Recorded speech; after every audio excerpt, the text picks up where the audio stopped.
You're minding your own business, enjoying your property, taking care of your backyard, like any responsible homeowner would. You've got your trees, tall, healthy, and perfectly positioned. Everything's great, right? Wrong. Because Karen from the HOA decides to take issue with your trees.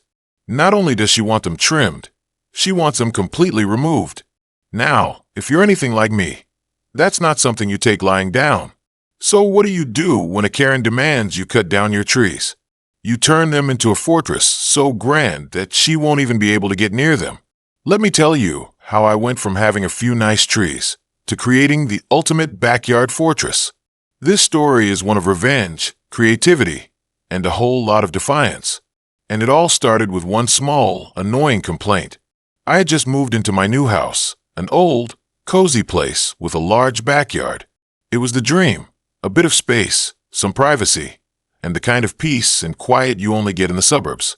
But of course, when you live in an HOA-managed neighborhood, nothing is ever as peaceful as it seems. You've got those people, HOA Karens, who just can't mind their business.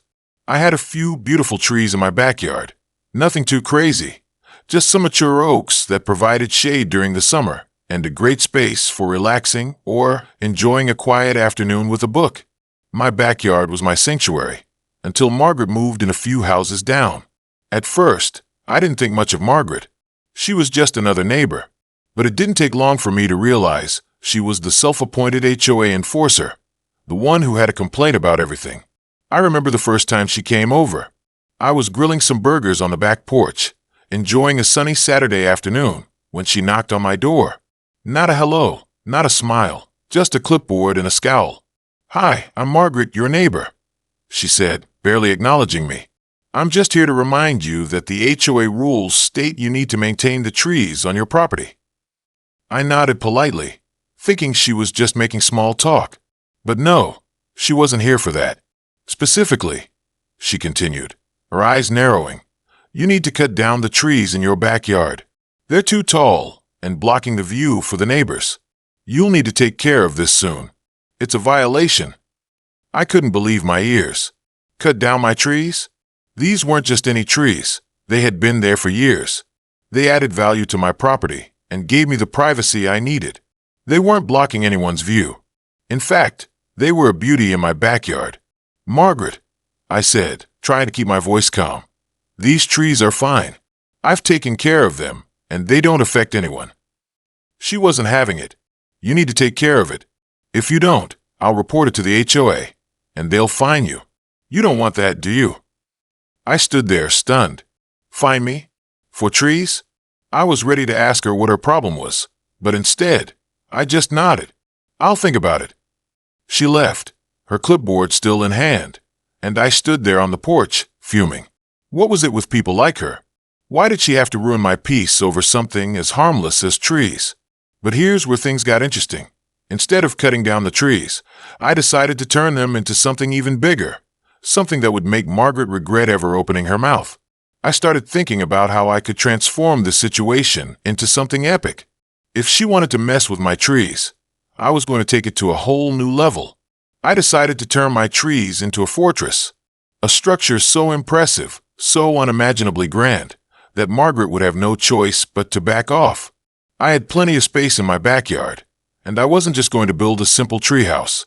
No, I was going to create a fortress of epic proportions, a private hideaway that would be impossible to ignore. I drew up plans, started ordering materials, and enlisted some friends to help me make this vision a reality.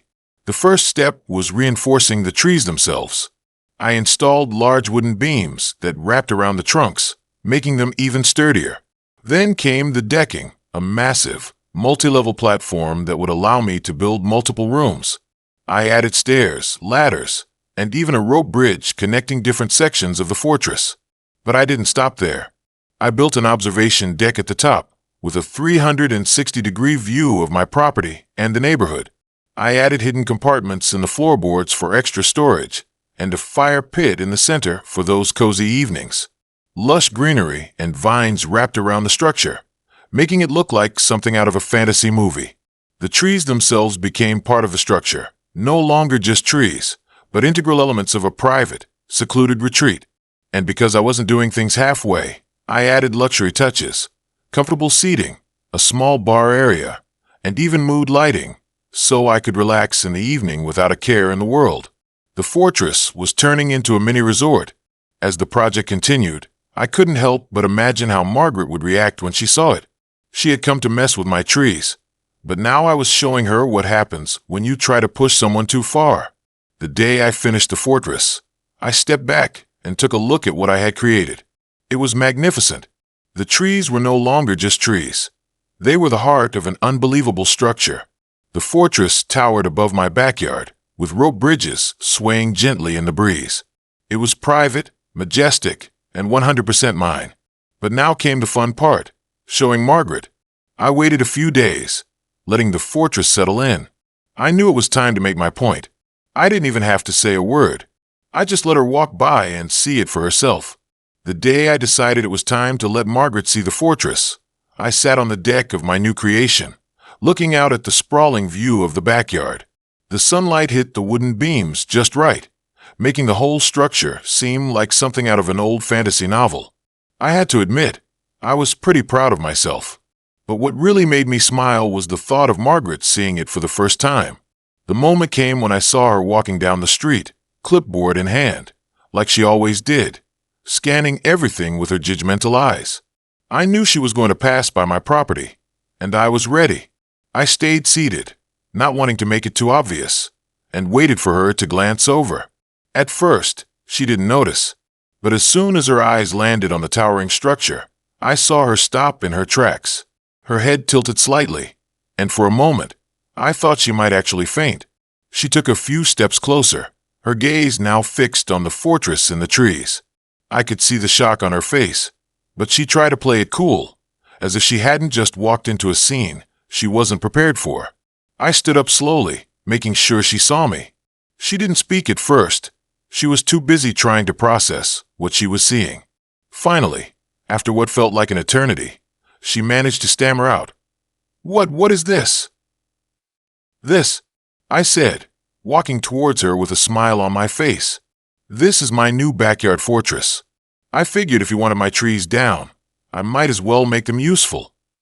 Her face flushed with a mix of confusion and frustration. "This is against the rules. You can't just build this in your backyard. It's a violation. The HOA will never approve this." I raised an eyebrow. "Really? Because I don't see anything that breaks the rules. I've done my research. I'm not breaking any zoning laws. And since you're the one who brought this up, it seems only fair that I let you enjoy the view." She shook her head, her anger now visible. "This is absurd. You can't just turn your backyard into an amusement park. The HOA is going to hear about this. You'll be forced to take it down. Mark my words." I laughed, feeling a sense of victory that I hadn't expected. "Go ahead. Report it. But I'm not taking it down.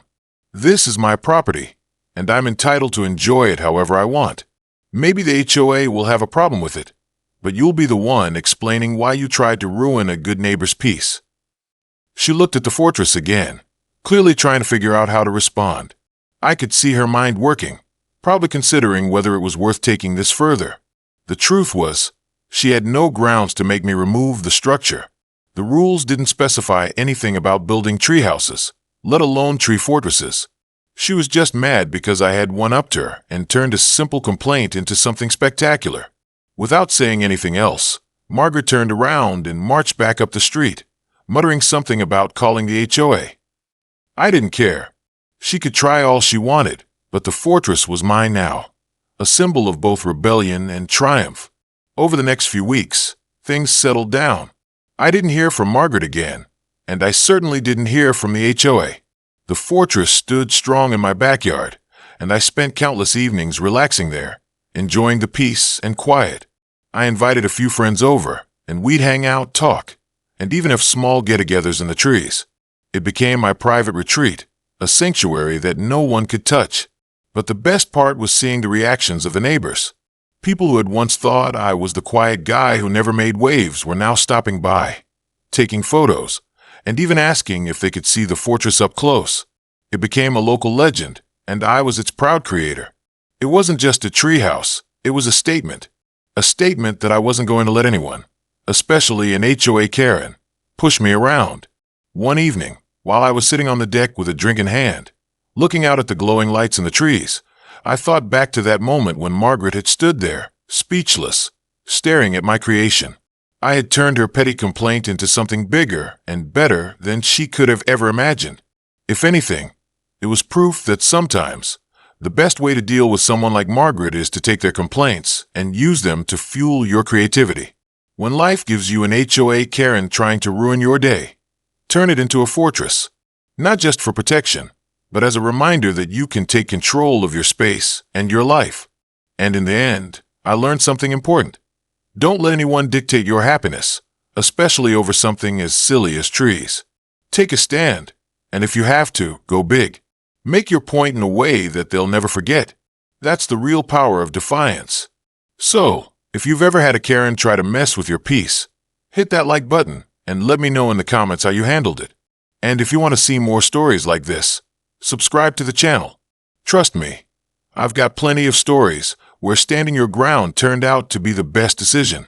Thanks for watching, and remember, your backyard, your rules.